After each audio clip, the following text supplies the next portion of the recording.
Oh, you can hear. Good. Thank you. All right, so let's get started then. So last week we talked a bit about dysphagia and the week before about haematemesis. So this week we're going to start off with a few other causes of dysphagia, just some basics about some different causes and how we can treat them. Then we're going to go into another Kahoot quiz to recap from last week. And then we're going to move on to another topic with some more interactive cases. So hopefully it'll be enjoyable. Okay, right.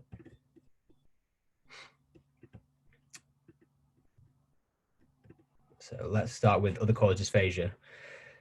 So last week we talked about esophageal cancer, which is one of the most important ones to, if taking a history, to make sure that the patient hasn't got the symptoms from esophageal cancer and the two-week referral symptoms.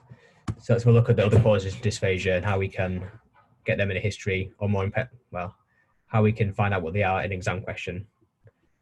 So esophageal candidiasis. So these patients who have histories of immune compromise, so patients who have HIV or patients who have diabetes, or through persistent steroid use, like patients who take inhalers.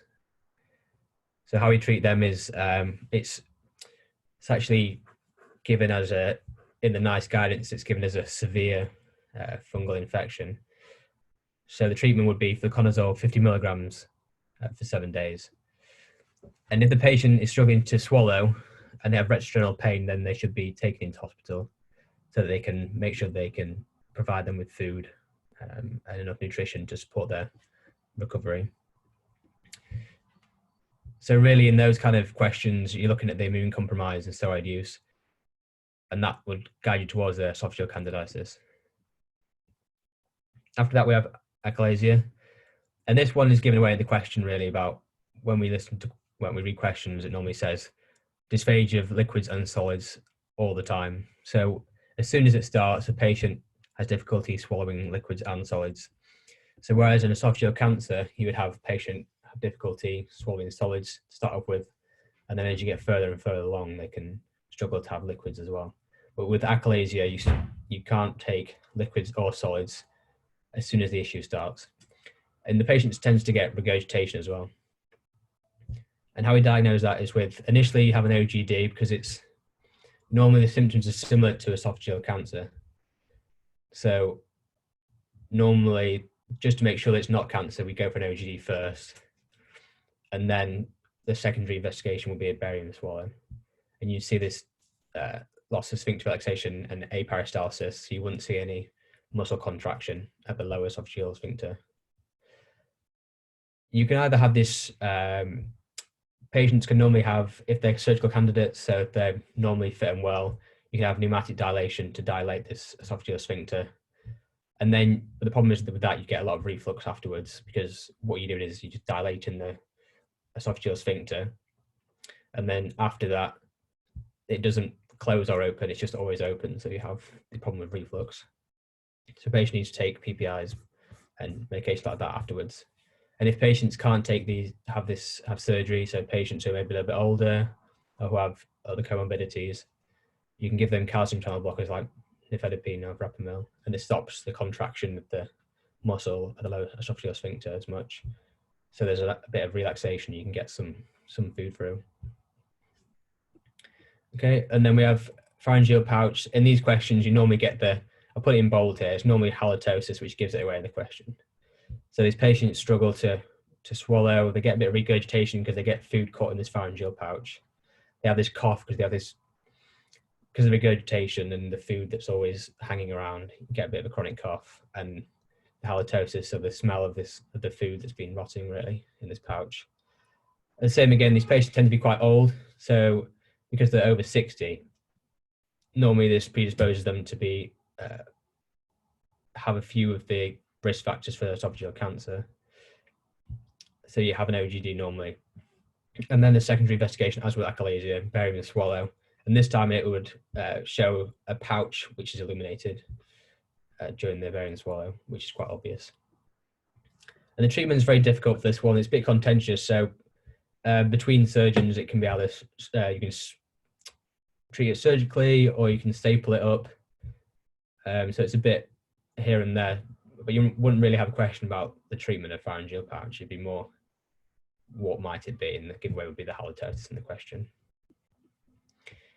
And then you have at the bottom some other examples of things that might cause dysphagia. You can kind of split them up into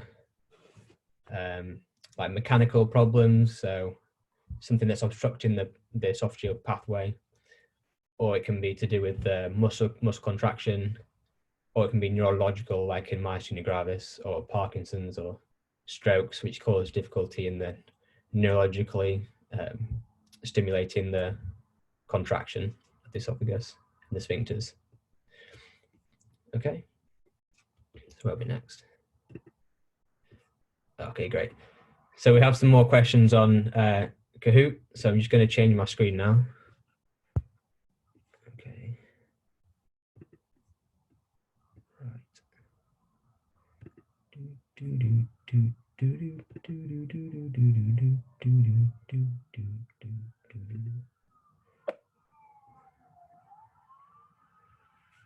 Cool.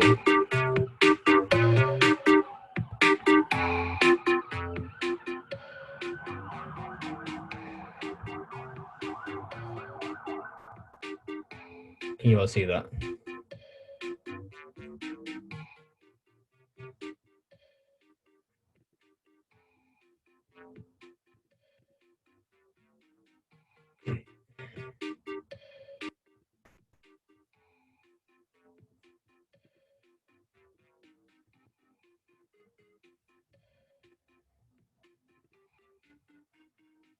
Okay, great, cool.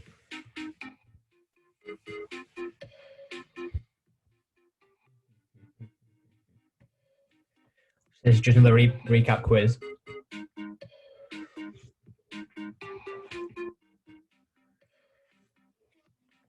there's going to be questions from the first lecture and the second lecture. If you didn't attend any of them, just give it your best shot, and hopefully you learn something about the quiz. So we've got 45 people today in the lecture, so I'll wait till the players go a bit higher.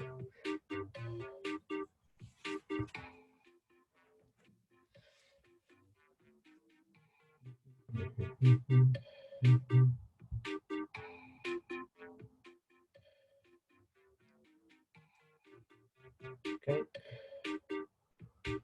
10 seconds left.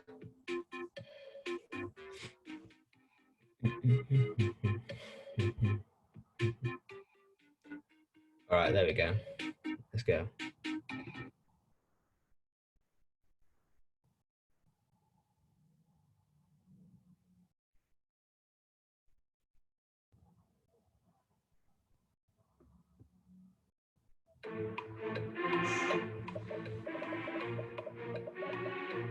Tricky one in the first lecture. Got a few more minutes on the timer for this one.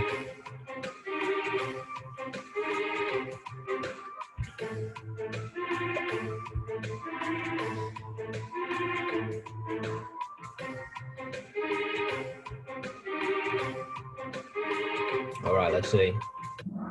All right, pretty good. Nice. So as we said in the first lecture, normally below the 50 mark, we'd start transfusing patients with platelets. And then again, and then we said with patients who've got like a clotting disorder with platelets, it's below 100. Okay. Nice. All right, so we've got Cordoba, number 1.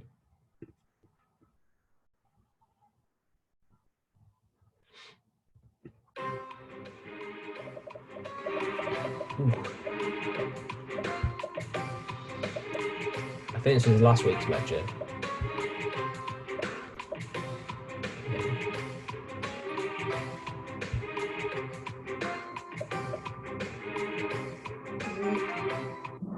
Oh, nice. So we give lactulose. And anybody in the chat remember why we give lactulose after the TIPS procedure?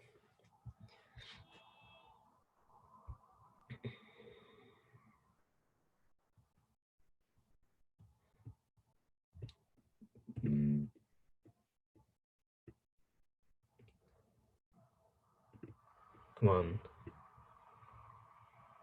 Yeah.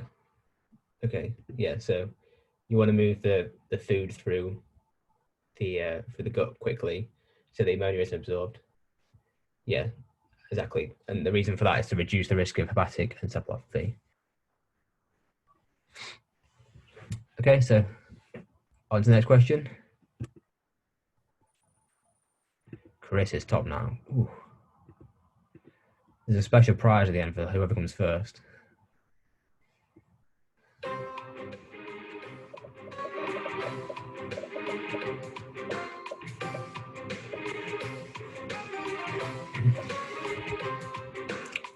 This could be a tricky one. Oh, nice. So, yeah, well done, everyone. So, most people got that one. So, we use a triple therapy regime to eradicate H. pylori, which is a combination of antibiotics. Great. Does anyone know what the CHOP regime is? Did anyone go to, was it in Vicky's lecture?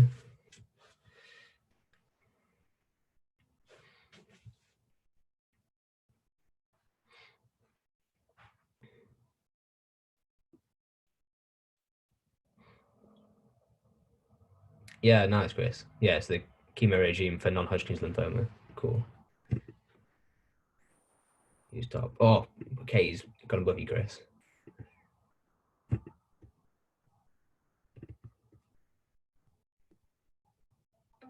Ooh, could be a tricky one.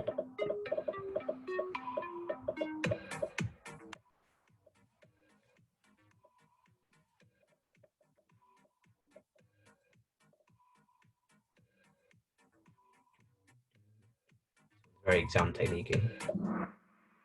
Great, yeah. So for a 2-week referral for an OGD, the patient has to be over 55 with, and dysphagia is the main one.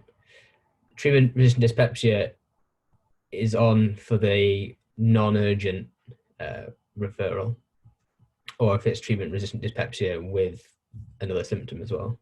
But dysphagia is, if you have that with a patient over 55, straight for a 2-week referral for an OGD.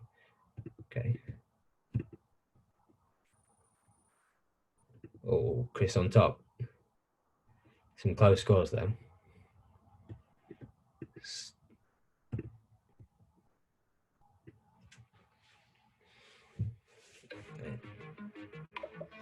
in last week's lecture.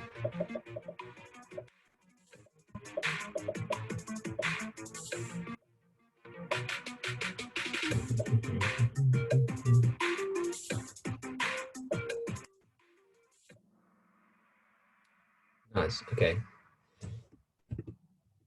So yeah, so this female is not a well evidenced risk factor for squamous cell carcinoma.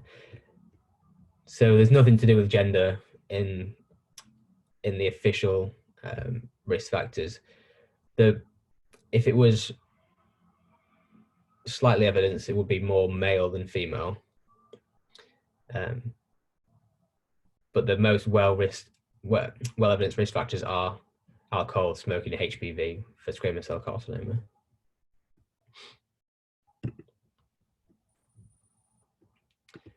We're still tight at the top.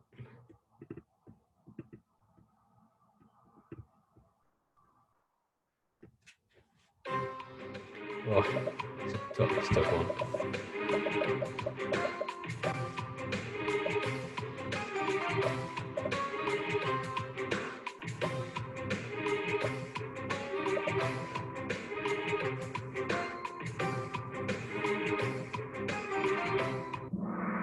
Ooh, okay, yeah. So last week, there was a little bit of a diagram from last week's lecture. It was last week? Yeah, it was last week's lecture. So we're looking for splenic artery constriction, and that will decrease the pressure in the splenic vein, and that will decrease the pressure in the esophageal gastric veins, which is what we want really in varices. We want low pressure in the varices in the esophagus. Okay, so most people got that one right. A tricky question then. Let's see what does to the scores. Chris and Katie battling out at the top still. This the last question.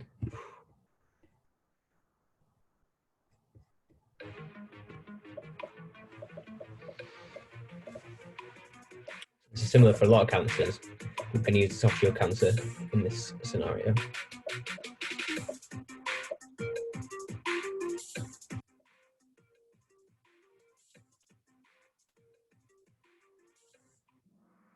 Okay, great, really good. Most people got that one. Yeah, so for stage 4 esophageal cancer, the main determinant is if the patient has metastases. And that's a similar case in a lot of surgical cancers. If they have metastases, it becomes stage 4, because after that it's very difficult to treat surgically. And then the only options you have really then is chemotherapy, because it would be spread around the body. All right, great. Let's see who topped the charts.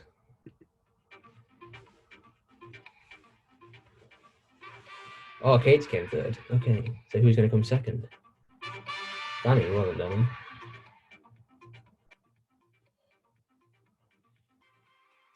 Chris. Awesome. So Chris, you've got a prize. You let's change the share.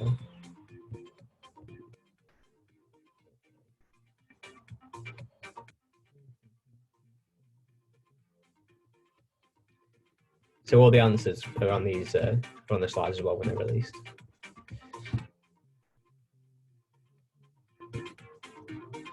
Okay. Turn that annoying noise off.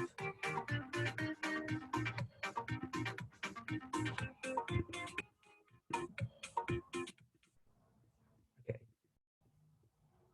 Let's see.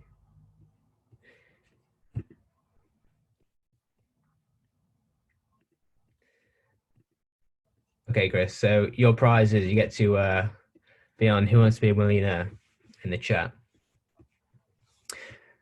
and answer this one question. You can answer it if you want to answer it. If you don't want to answer, you don't have to answer it. So, but it's for £1 million, so you might want to try it. Well, cheers, Chris. Give it a shot. So, a woman coming into A&E with epigastric pain, and she's had a history of biliary colic in the past medical history. So, your question for £1 million is: you take a calcium level from her, and with the history, you might have a guess of what the underlying diagnosis might be. And you take calcium level from her. What's the most worrying calcium result that you might get from this patient? Ooh. You don't want to phone a friend? Straight into D.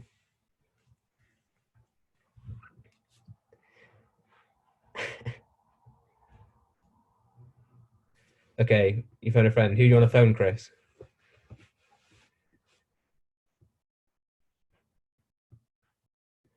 You've pulled in Danny. Okay. I'll give you 10 seconds to confirm.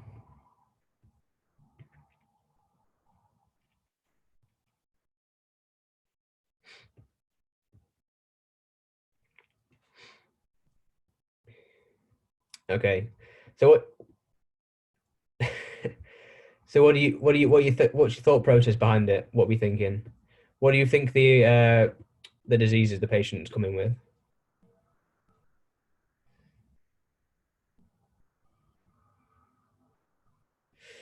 Okay, nice. Okay, yeah. So you've gone for the disease being acute pancreatitis. That's correct. Nice.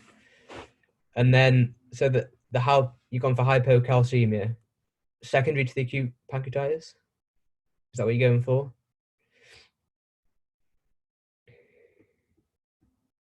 Yeah. Okay.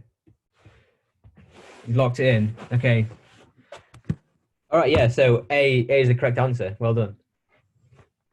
So this patient's presented with acute pancreatitis, which Chris picked up right, and then secondary to that, the patient's got a hypocalcemia, which is quite severe. So it's 1, and the patient should have it's like 2 to 2.4 normally.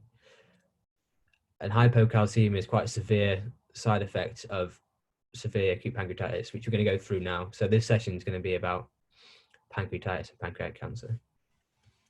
Well done, Chris. Congrats. So hypocalcemia, we've got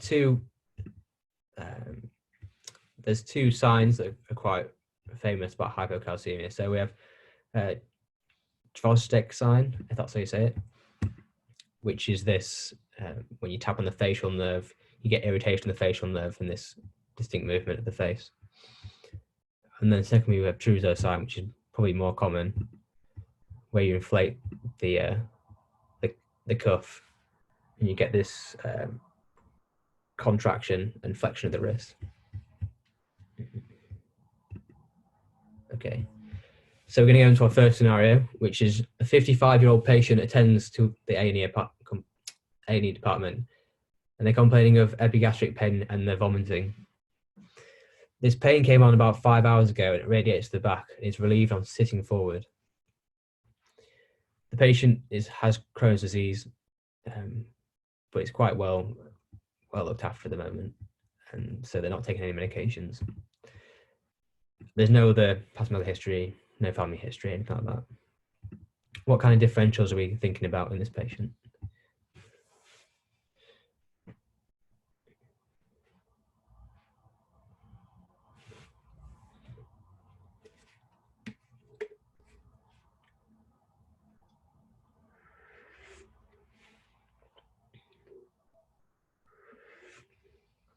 Everyone's going straight in the pancreatitis. Yep. Okay. That's a good differential. Yeah, so AAA, that's an important one. Perfect also, we've been through that before, yeah, so that's important.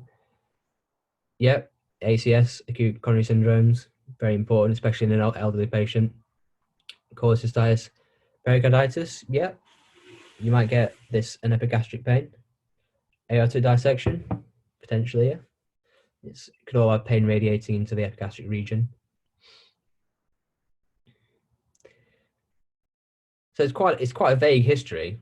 So there are quite a lot of differentials that we need to get rid of, really. We need to focus down to one.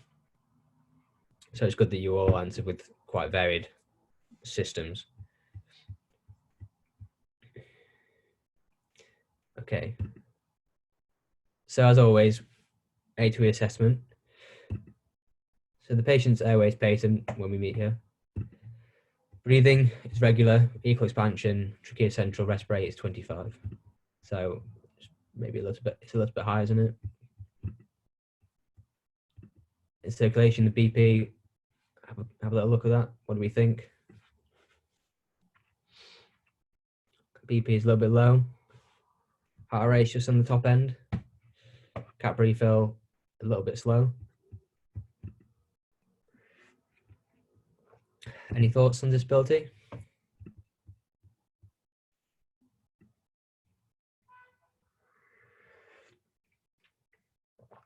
Yeah, glucose is high, yep. It could be inflammation, yeah. Yeah, not too bad. Are we talking about just the disability or the whole picture, Katrin? Just disability, yeah. Yeah.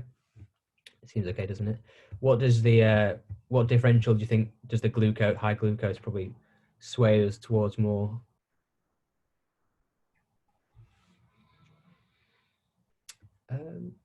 Yeah, I mean the effect is the diabetes. Is it secondary to anything else? What's causing this high glucose?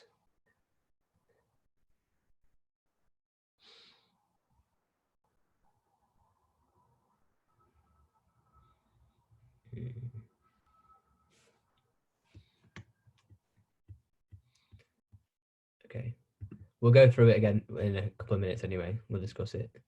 Yeah, so we're thinking it's maybe a pancreatitis kind of picture because this pancreatitis, we'll discuss it a little bit later, might be causing this high blood sugar. Okay. And then when we expose the patient, they've got quite a tender abdomen in the epigastrium, no ascites, and they've got some bruising around the umbilical and left flank bruising. What signs do we associate with this umbilical and left flank bruising? Gray Turners, yep, and Cullen's, perfect. Very important for the auscultations. Okay, so what we're going to do now, we've got this patient who's got a bit of a low BP, bit tachy, high respirate, high glucose.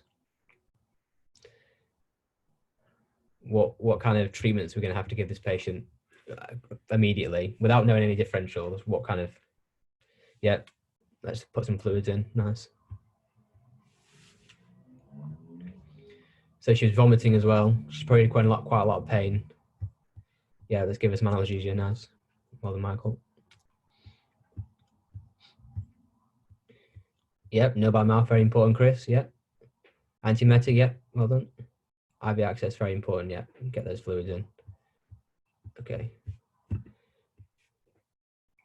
Yeah, prepare suction if she's vomiting, yeah, just in case she aspirates or anything like that. Okay, so the most important thing with acute pancreatitis management is fluids. So in acute pancreatitis, you get this big inflammatory response, which leads, it's the same as when you have like sepsis, you get a large inflammatory response and you lose a lot of intravascular fluids. So it's really important to put a lot of fluid through the patient. As always, when you're putting fluids into a patient, make sure you're reassessing. You put a bag of fluid through, make sure you reassess the patient again. Bag of fluid, reassess to see how they're taking it. Give the patient some oxygen depending on what their SATs are. I didn't give you any SATs today in this patient, but make sure you're giving oxygen. And then pain relief antiemetics, because this patient is probably going to be quite a lot of pain. Maybe later on, if we know what it might be caused by, give the patient some antibiotics if they have any associated cholangitis, but we'll discuss that a little bit later. And then early nutritional support. So the evidence is actually for acute pancreatitis. It used to be that patients would be nil by mouth for a long period of time to let their pancreas rest. But actually the evidence shows now that you give nil by mouth initially in case they have to go to surgery or anything like that. For if they have if they need cholecystectomy or something like that, secondary to this pancreatitis. But it's quite important to give early nutritional support. So making sure the patient has the correct intake of oral fluids and oral food to make sure they can heal properly. Okay, what kind of investigations are we going to give to this patient? So we kind of think it's pancreatitis now, acute pancreatitis. What kind of investigations do we want to ensure that it is a pancreatitis? Amylase straight in there, everybody with amylase. And maybe with the lipase, okay, nice. So what's more sensitive, lipase or amylase?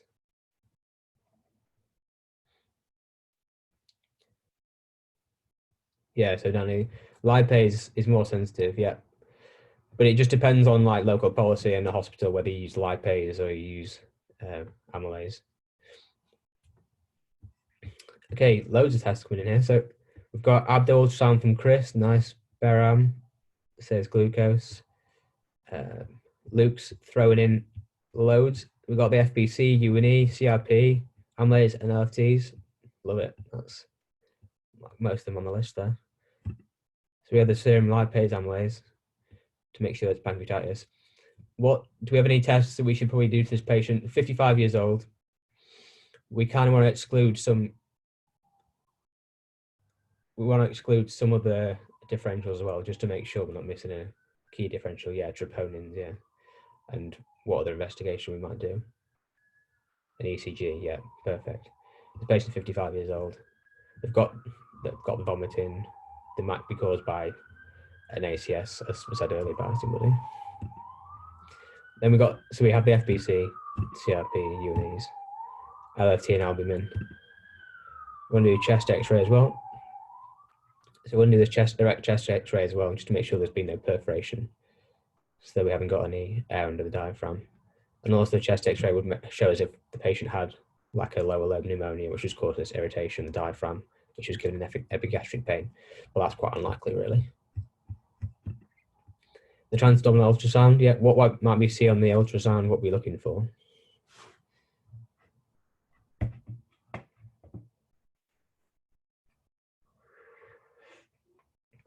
Gallstones, yep. Gallstones, thickened gallbladder wall, yep.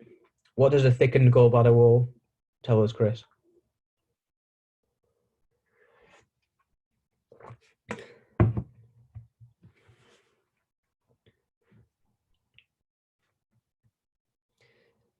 So a thickened gallbladder wall will just show us that there's been gallstones in the gallbladder for a long time. So it's just like roughing up of the inside of the gallbladder.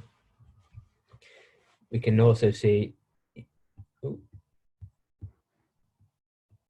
obstruction. Yeah, we might be able to see obstruction as well. What might we see in the pancreas itself? We've had an acute pancreatitis. What secondary effects might we see? Yeah, we might see necrosis. Yeah, potentially calcification. Yeah, abscess definitely. Very important to exclude an abscess that's been formed.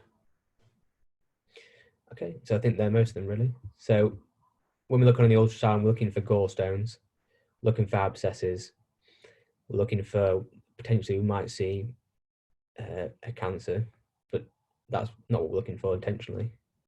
Can you see dilation in the biliary tree in ultrasound? I don't actually know. I wouldn't have thought so. Actually, maybe you could. You have to Google that one. But I think it'd be more you're looking at the gallbladder itself. You've given me a good question there. I have to look that one up. So Michael says, can you see dilation of the biliary tree on ultrasound? I'm not quite sure about that, but you'd be more looking at the gallbladder itself. Because if you had dilation of the biliary tree, you'd assume there would be dilation of the gallbladder because you would get secondary like fluid going further up. And serum calcium as well. So what we said in the quiz that we just had, the serum calcium. So hypercalcemia can be a cause of acute pancreatitis. So high calcium can be a cause of acute pancreatitis. But once you get acute pancreatitis, the calcium can plummet very low. And the lower the calcium is, the more severe the pancreatitis will be. And we'll discuss that as well in the scoring systems that we have. And we also want to check glucose as well. So when you have this acute pancreatitis, you get necrosis and hemorrhage of the alpha and delta cells and the beta cells. And that will lead to an ability to regulate glucose. And therefore you get very high glucose. What's next? And the troponin ECG, as we said, very important to exclude ACS in a 55-year-old patient. Okay. Ooh, let's not skip to that one. So what kind of scoring system do we use for pancreatitis? What do we use a scoring system for severity?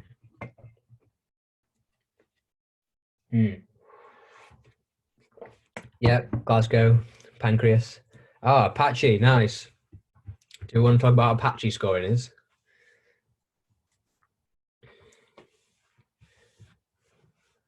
So I haven't talked about Apache. I was going to talk about Apache scoring.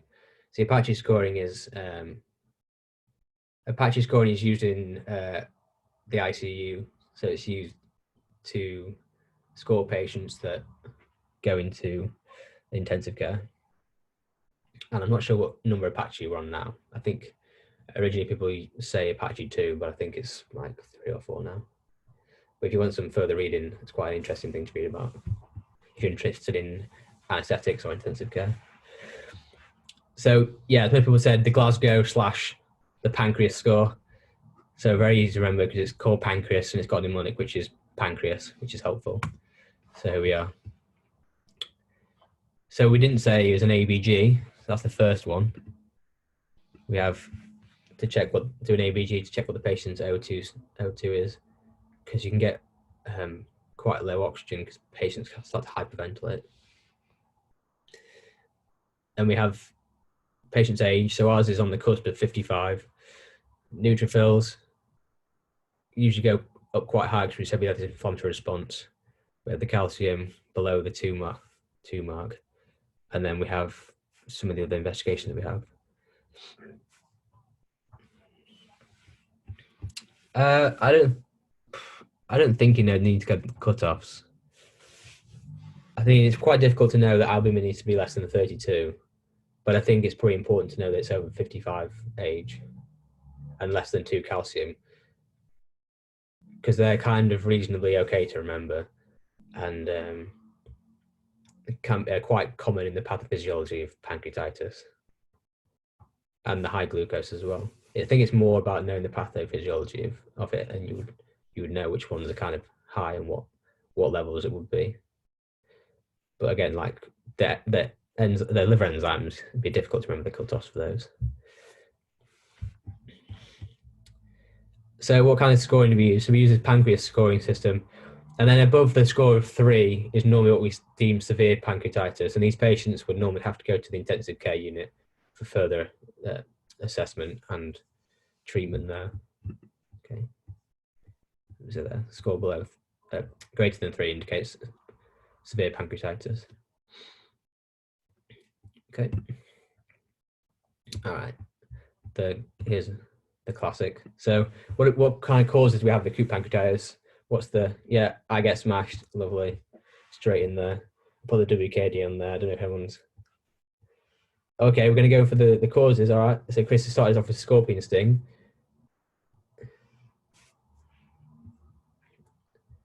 Gallstones, ethanol, yeah. Oh, I'm going to forget which ones everyone said now. Trauma, yep, great.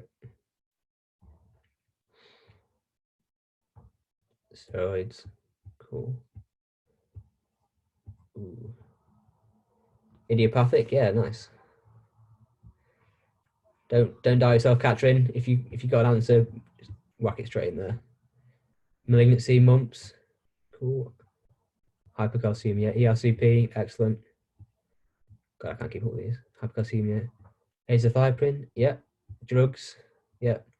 It's not mnemonic azathioprine, but it is a cause, so it'd be in the drug section. Okay, let's get rid of this.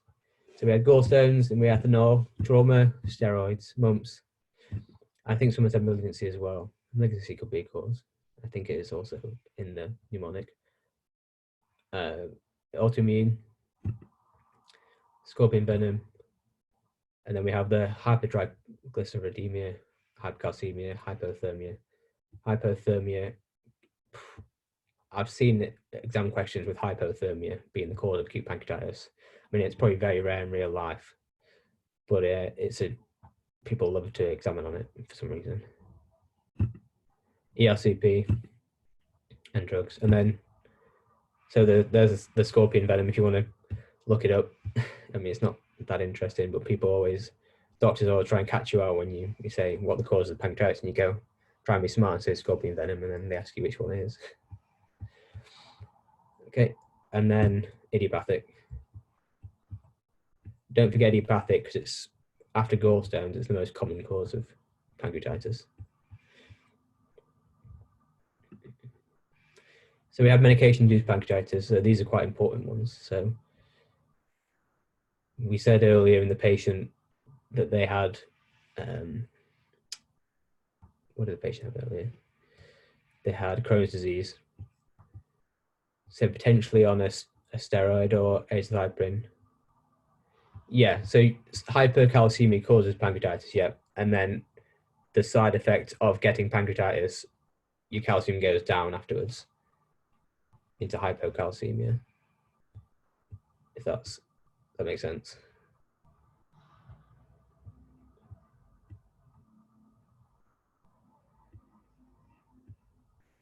Yeah, okay, great, cool. So the patient had Crohn's disease. We said in the history they weren't taking the medications, but they could potentially be taking a steroid or azathioprine, mesalazine, one of those medications which dampen down the inflammatory response. And that could be a cause of medication-induced pancreatitis. Other medications like furosemide-based diuretics, sodium valproate, and ACE inhibitors. Okay. What could be another reason why this patient has Crohn's disease, and what might be another mechanism of why they have pancreatitis? One of the get smashed, one of those ones. What could be the mechanism of why they have acute pancreatitis?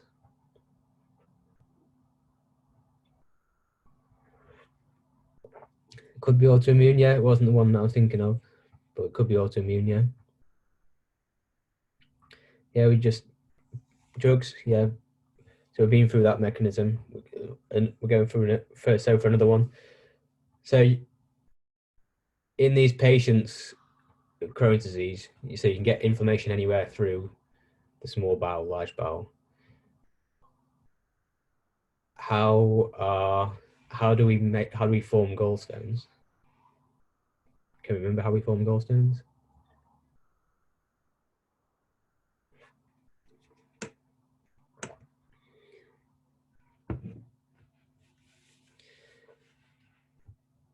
Yeah, high cholesterol LDLs. So that's why it can be caused by high triglyceridemia. So in the patients with Crohn's disease, because of the difficulty in reabsorption of some vitamins in the end of the small bowel, in the jejunum, at the end of the ileum, sorry, because the difficulty in picking up some of the vitamins and some of the fats, you can lead to an increased amount of gallstones being formed by these patients, which can then lead to acute pancreatitis. So in a long, convoluted way, these patients are at high risk of acute pancreatitis. Okay, so now we've got some secondary effects of pancreatitis. We discussed a couple earlier, and this is one of them. What kind of thing can we see on this CT abdo? Can we see it quite well, or is it a bit blurry?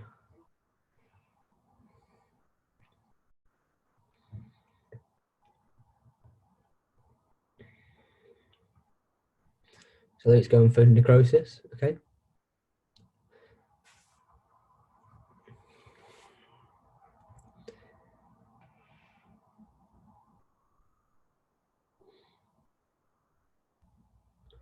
Pseudocyst from Beran.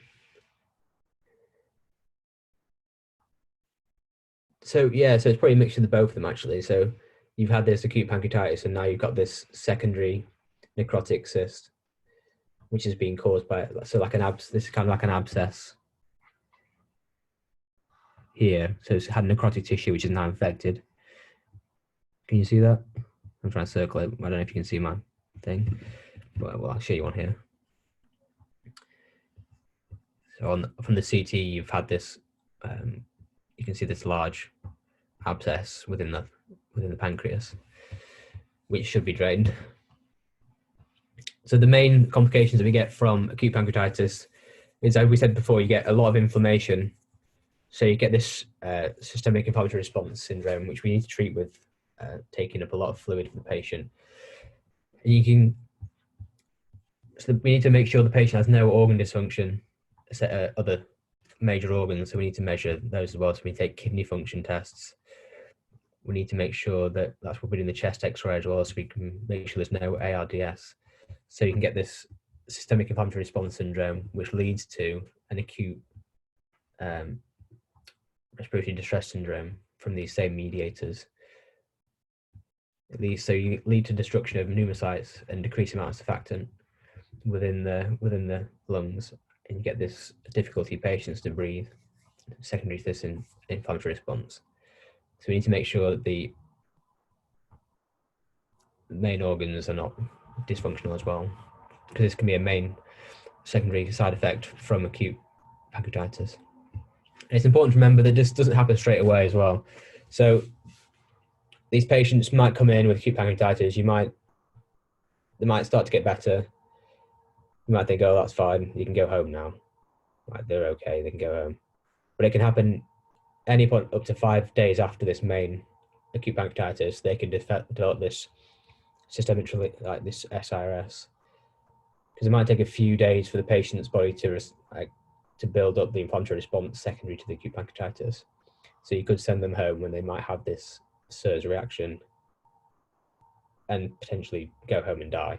So it's important to keep patients with acute pancreatitis in for at least 5 days to monitor them. So you can get local infection in the area. So you've got necrotic tissue, which can lead to local infection. And then you can have an abscess, which you saw on the CT scan. And then even after that, you can have sepsis. So if you have this, if the patient is showing the SIRS reaction with an inflammatory response, you need to take blood cultures as well and perform and make sure there's no sepsis as well. So take a lactate, do your blood cultures just to make sure it's not sepsis. And if it's just systemic SIRS, just make sure there's no organ dysfunction and maintain the patient. Okay, there we go, SIRS. So how do we treat it? It's important to find the underlying cause for acute pancreatitis, and that's how we treat it. So if the patient has suspected gallstones, and if it's mild, so it's below that 3 mark in the pancreas, we'll just have a biliary ultrasound to detect gallstones. So we just do a little ultrasound to make sure that there's no gallstones if it's mild, because they're not in any, there's no acute distress for them, and we can let the pancreatitis play out. We can look after them with fluids and monitoring. We can do the ultrasound, and if there's gallstones at a later date, we can take out the gallbladder. But if it's severe, we'll have to do an emergency ERCP within 72 hours, because we need to visualize it and treat it. Because if it's severe, we want to stop it basically. So we need to take out whatever stone is there causing the acute pancreatitis.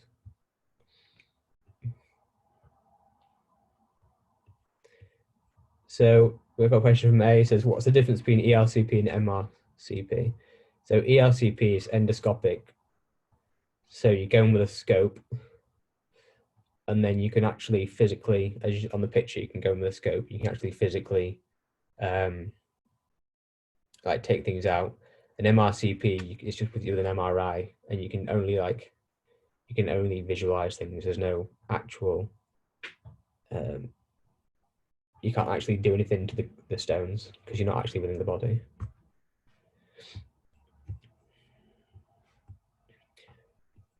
So for most patients, you normally have an ERCP, because if you visualize something, you can do something at the same time.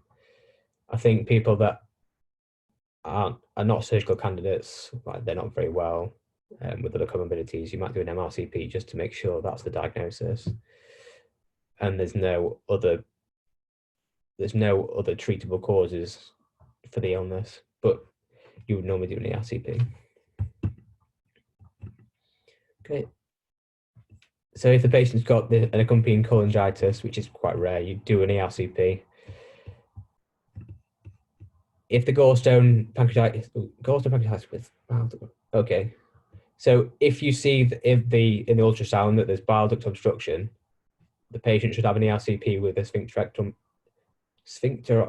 sphincterotomy at a later date. Okay, so at the time you should do an ERCP with a sphincterotomy, and that's to get rid of the gallstone that's there now.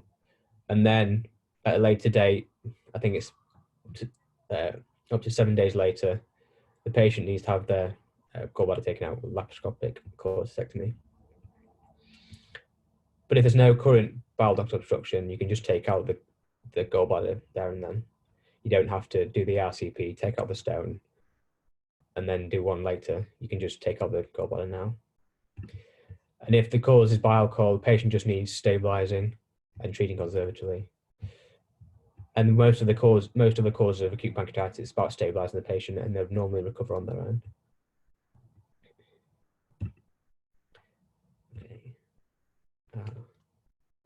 Okay, so that's the end of this case. We're going to move into another case. What time is it now? Okay, 5:50. Do we want to do another case, or are we happy to finish there and start next week? What do we think?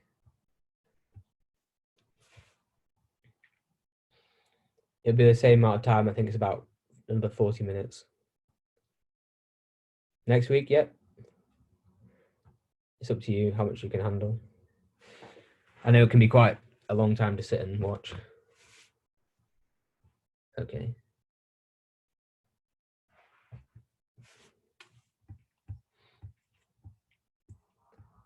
All right. Let me, okay.